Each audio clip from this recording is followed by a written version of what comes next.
recording, so you did. Bring the November meeting of the City of Columbus Graphics Commission to order. Can you hear me?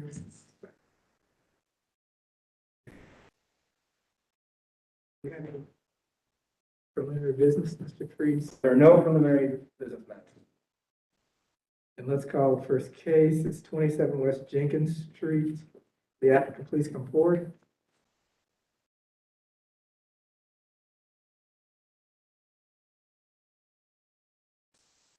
First of all, though, I need to swear you in. Swear to tell the whole truth, nothing but the truth, so help you God. I do. Please repeat your name for the record and your affiliation to this case. John White, and I represent the property owner. Thank you, sir. Is there someone that they need to sign in this week? Sign-in sheet? They had last time. Oh, I did that when we had a room full of people. Okay. Unless you want me to start bringing one, I will. Swear them in. Oh, that's true. Thank you. Okay, before we get going much further, though, I need to swear staff. Swear to tell the whole truth, not the truth, so help you God. I do. What's your names for the record and your affiliations to this case? Jamie Freeze, City of Columbus staff. Phil Benich, case planner.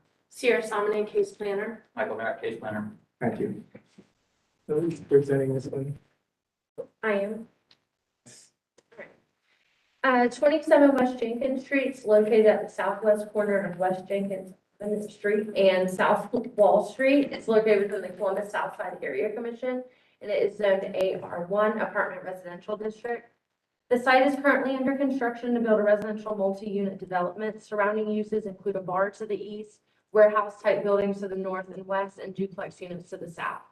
The applicant proposes to install 3 illuminated wall signs for the development, and a variance is requested to allow more than 1 permanent sign directed towards any street abutting the complex and to reduce the setback for the eastern sign from over 15 feet to 0 feet.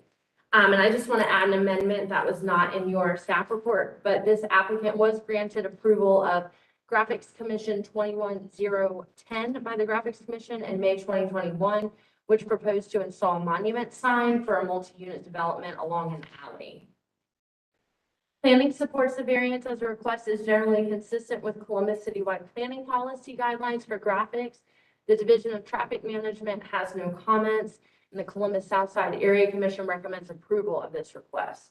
Staff can recommend approval of the proposed signage as it is generally consistent with the Columbus citywide planning policy guidelines for graphics.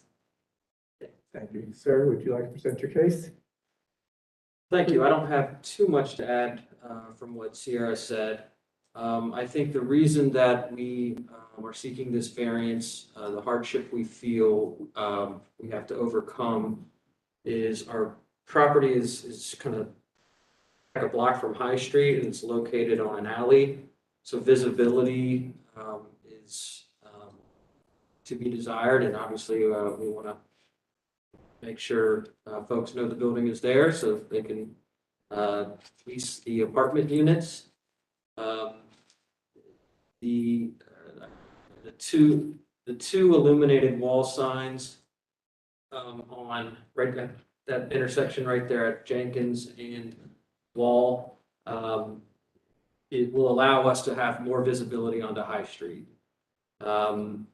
The surrounding properties to the west there, or I'm sorry, to the north across Jenkins is, I believe, kind of a light industrial type warehouse, and then directly to the east there is a bar. So really, we think any visibility or affecting any surrounding property owners would be minimal.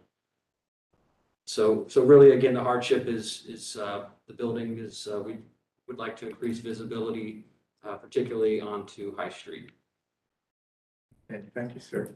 Are there any questions, Mr. Boyd? Yes, did you have to get a variance for the building of the property at all? That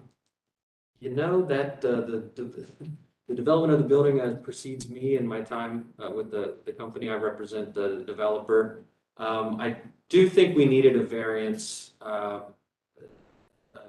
put a residential building there, if I do recall.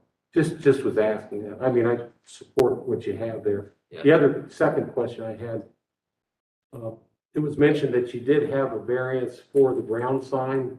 Is the ground sign still in play? Would you be doing that? Yeah, so the ground sign will be on, wall, at the entrance into the parking lot. That will still go in. And again, really that's not visible from High Street. So really what these wall signs will allow us to do is to have a little more visibility onto High Street.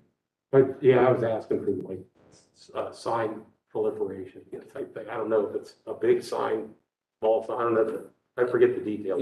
The wall sign met all, code requirements or I'm sorry, the monument sign The monument did? met all requirements for, the reason we needed a variance for that was because Wall Street is considered an alley. Oh, yeah. And so since it was on an alley, we needed a variance just to put one there.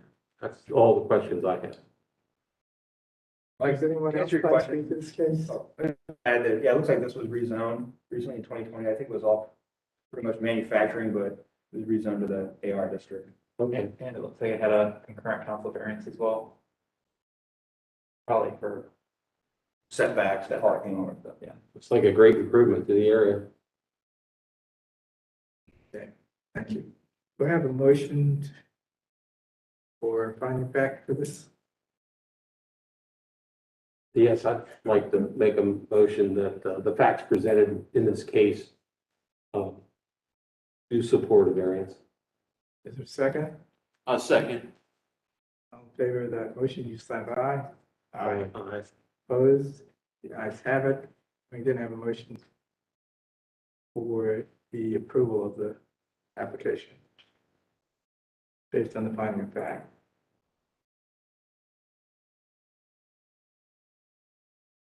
I'll make a motion that we move to approve this variance, the two variances based on the facts presented, the hardship that exists, and that we should grant this.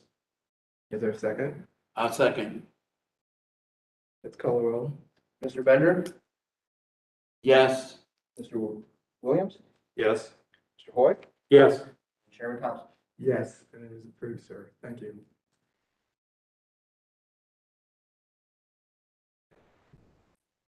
Our next case is 3140 East Main Street. The applicant, please come forward.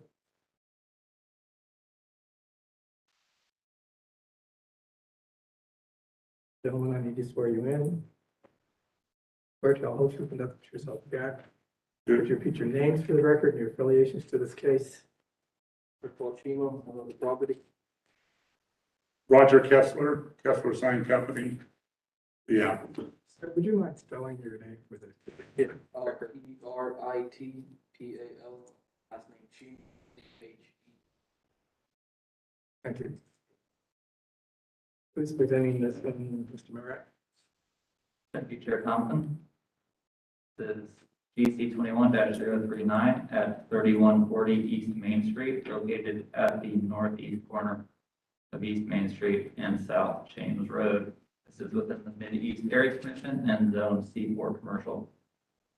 The 0.81 acre site is developed with a fuel sales facility.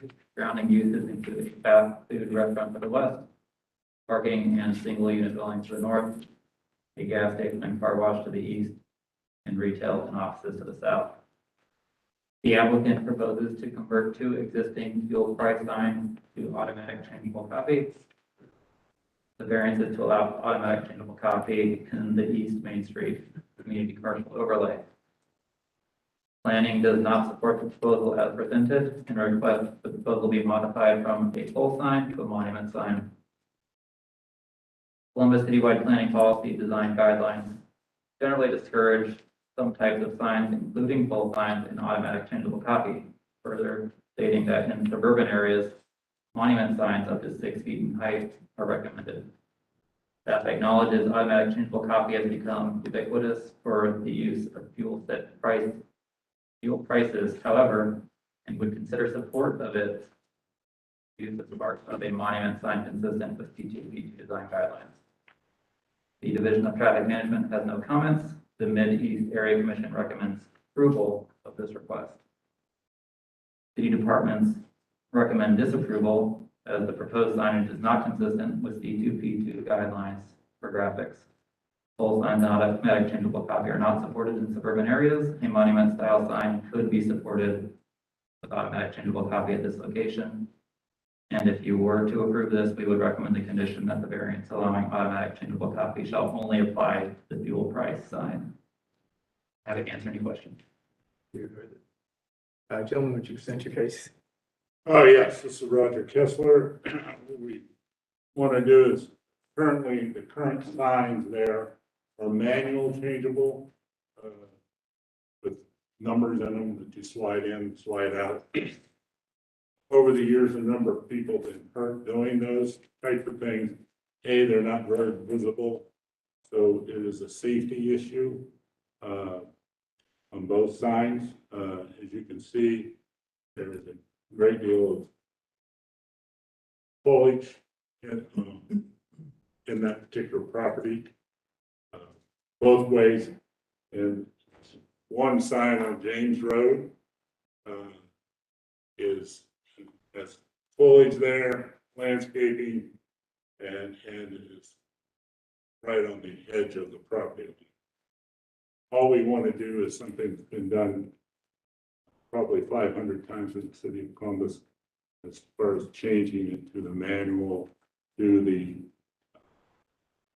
digital, where you can change it with a mouse. Thank you, sir. Are there any questions? I have a question for staff. Is this a change in our direction for these type of signs? I think it's a rationale that we haven't seen before. The planning division, has always recommended disapproval of automatic changeable copy, even for fuel sales. As it's become, more supported, I think they're using this as a catalyst for change to more appropriate signage at the location. And they have been against full signage for a while in these neighborhood areas. Okay, thank you. Do I have a motion? Is there anyone else who'd like to speak to this case? Not, do I have a motion for finding fact on this?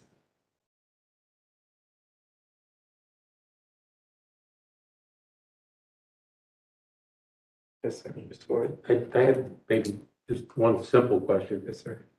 The sign doesn't change its size at all. No. It's exactly the old price change, or the old price sign. Looks to me like new one, digital, same thing on the other one. Correct. The inserts on that. Right. And then other than that, it is identical to what it Yeah, is. identical. Sign not getting any higher, any closer to the right of way, or any different size. Yeah, I could make a finding of facts. Go ahead. I think in view of the facts that are presented in our history of allowing the change of mechanical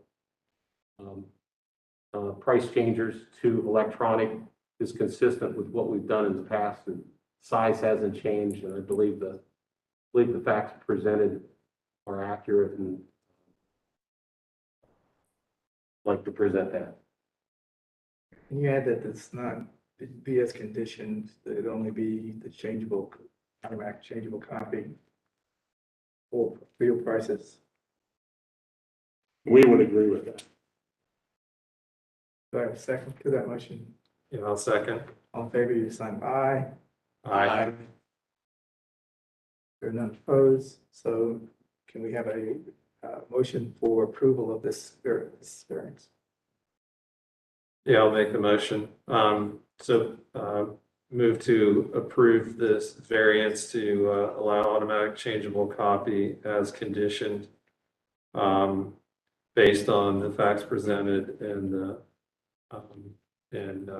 hardship that exists. Thank you. Having that motion, can we vote on this then? Needs to be seconded. Oh, I'm sorry, didn't get a second. I'll second this motion. Thank you. Now vote on, roll call on the motion. Mr. Williams, Yes. Boyd, Yes. Mr. Bender, Yes. and Chair Thompson. Yes, it's approved. Thank you, sir. Thank you. Thank you. See you next month.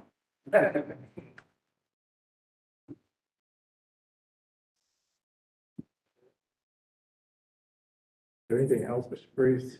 One more case. Great.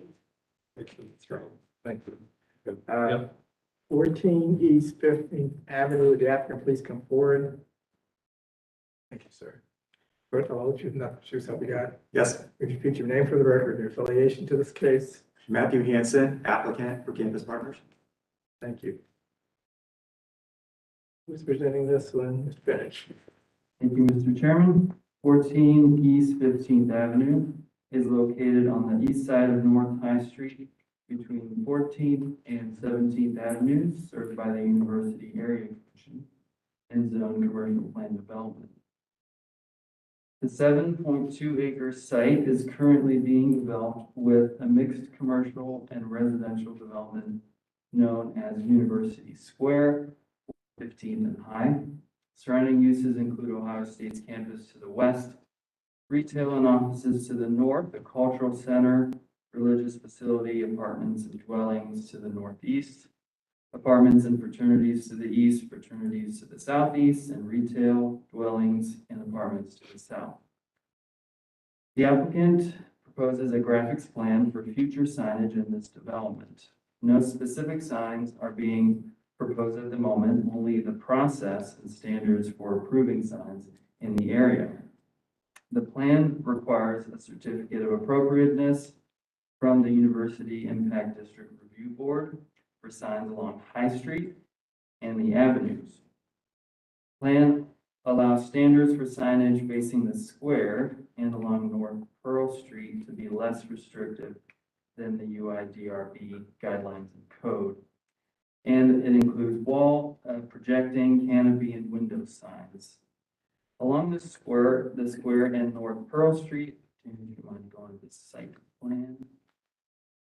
So along the square and North Pearl Street, there would be no limitation on size or height for wall signs and no limitation on size for projecting and canopy or awning signs. However, signage should be consistent with University District Plan design guidelines. The plan also specifies that Pearl Street should be treated as a street instead of an alley for the purposes of right-of-way encroachments.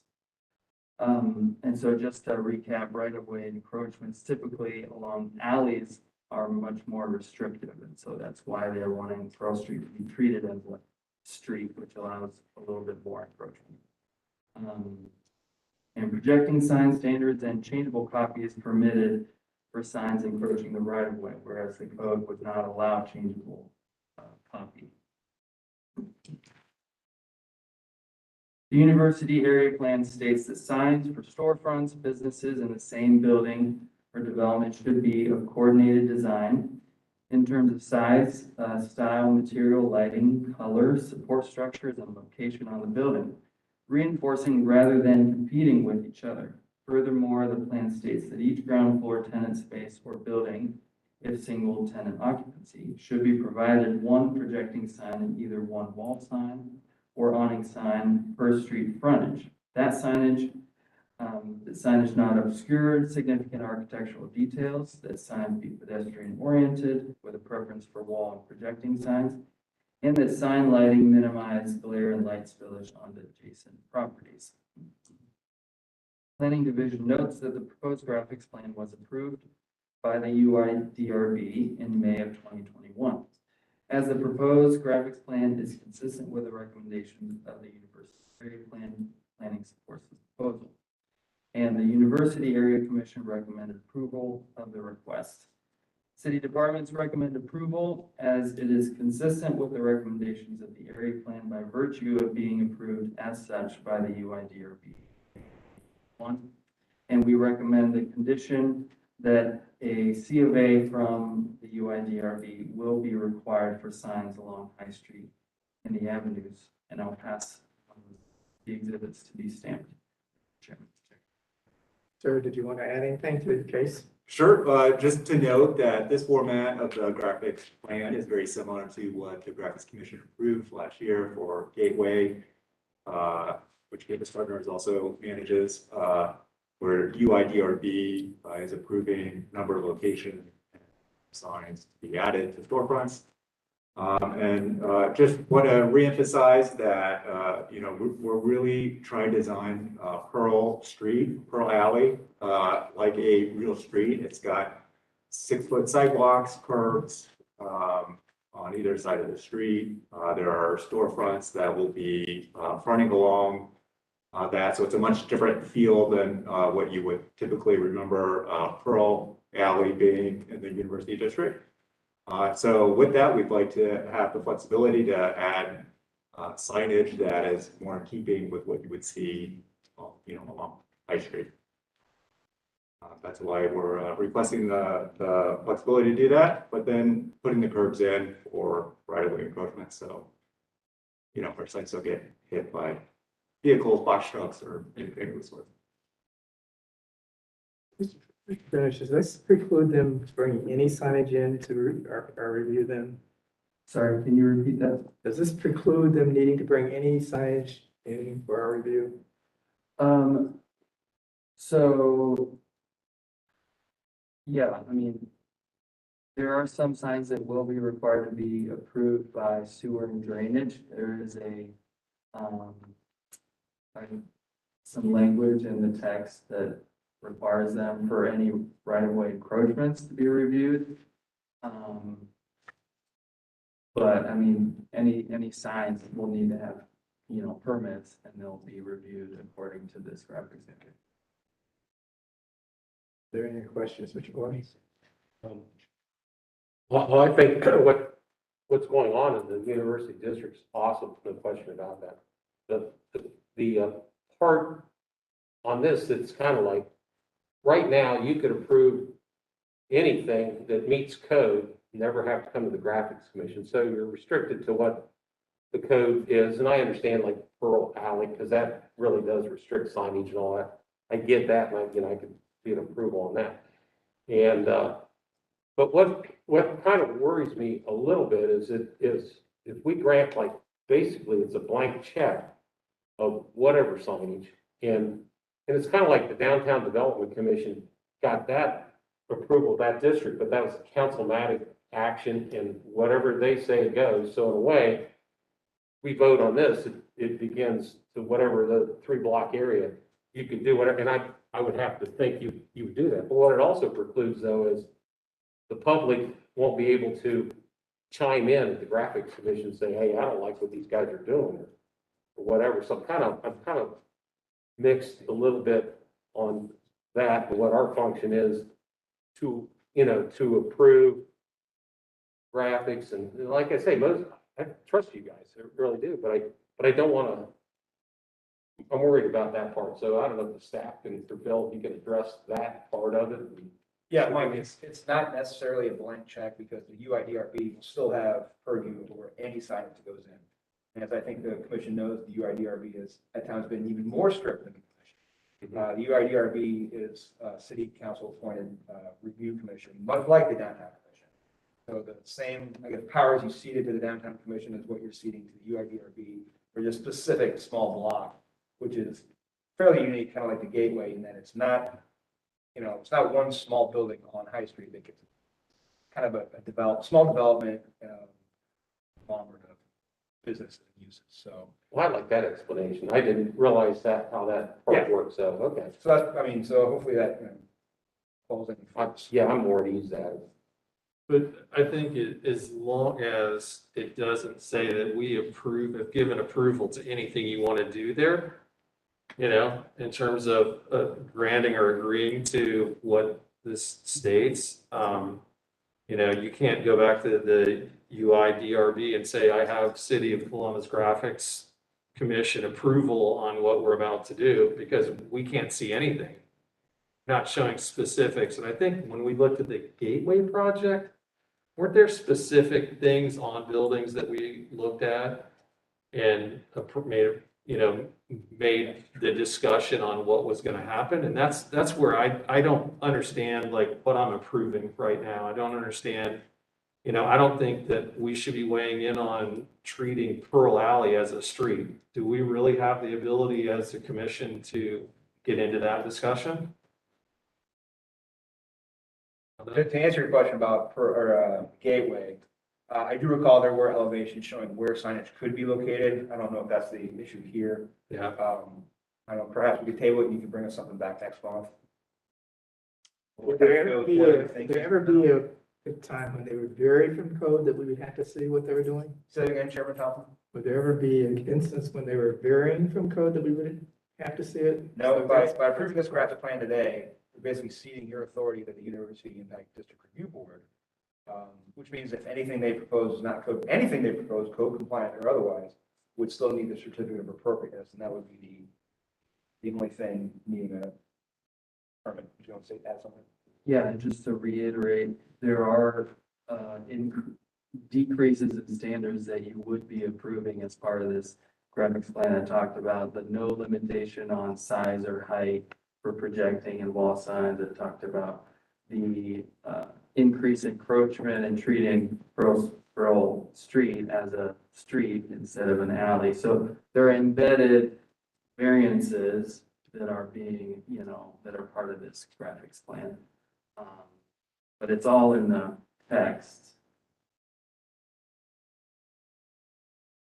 And might add, that there are design guidelines as part of the University Impact District Review Board, which shows where signs should be placed, size and the scale of those signs.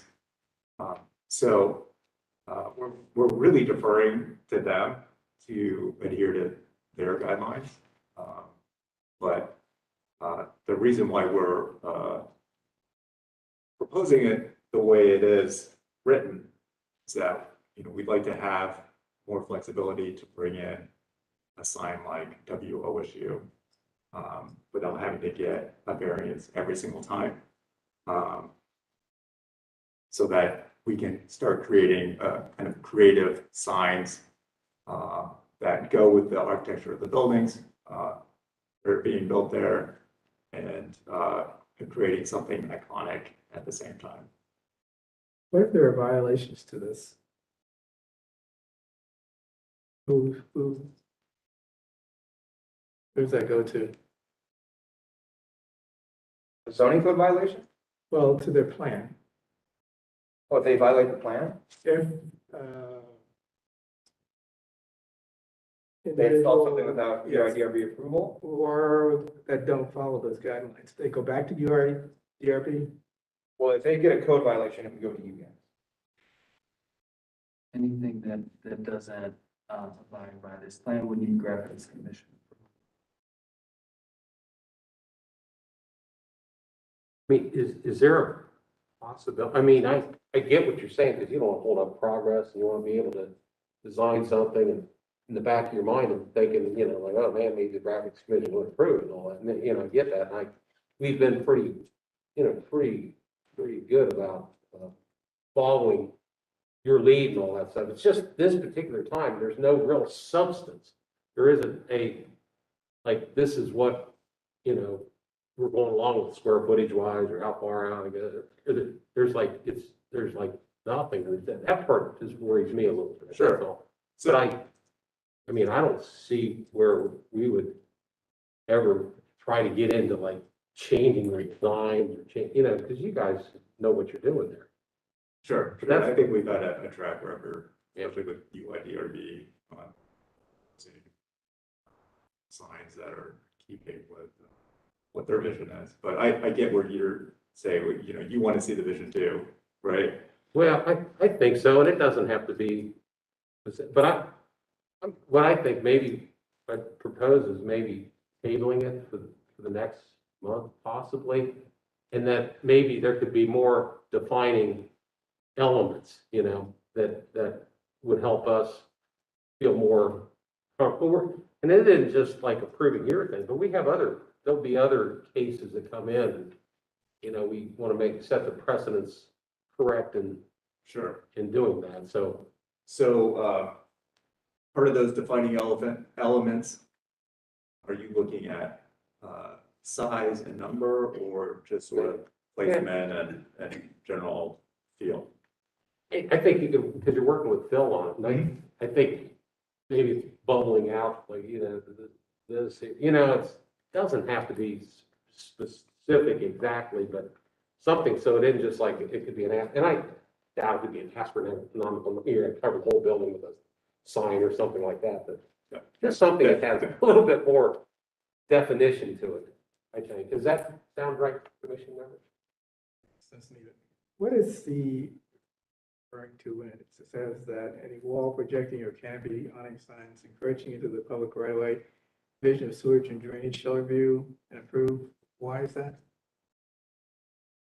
Sewer and drainage had an issue with, giving a blanket approval to any signs encroaching the right of way, so they wanted case by case review, to check, I believe, against easements and actual sewer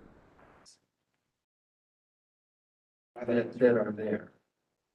Are easements and sewer lines there, they do need. Side of the right of way, yeah.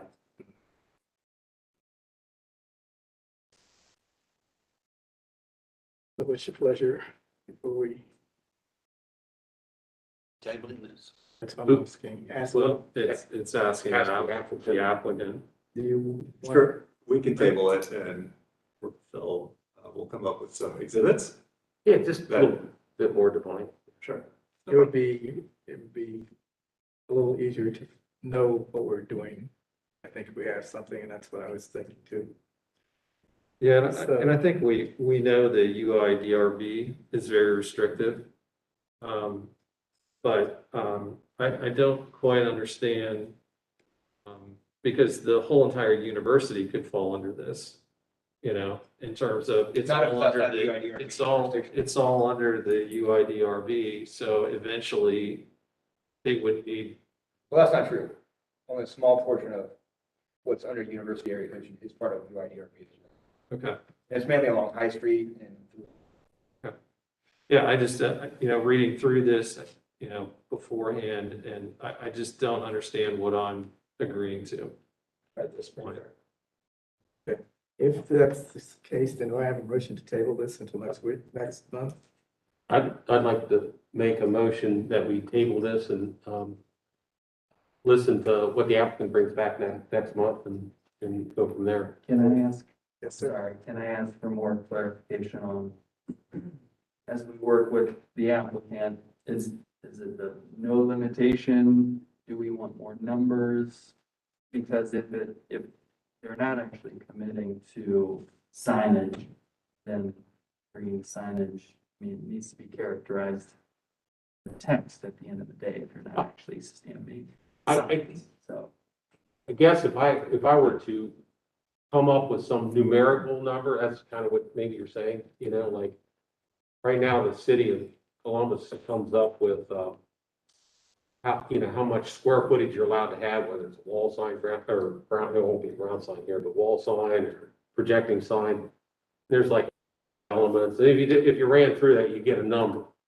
And I would say, this is just me talking, but, maybe it's 4 times that, it's, at least it's a number that's 4 times bigger than what you would normally have. But it wouldn't be 10 times, so maybe that might be a good way to do it, because we're just talking signage right now, and that would be a simpler way to maybe go about it, maybe, I don't know.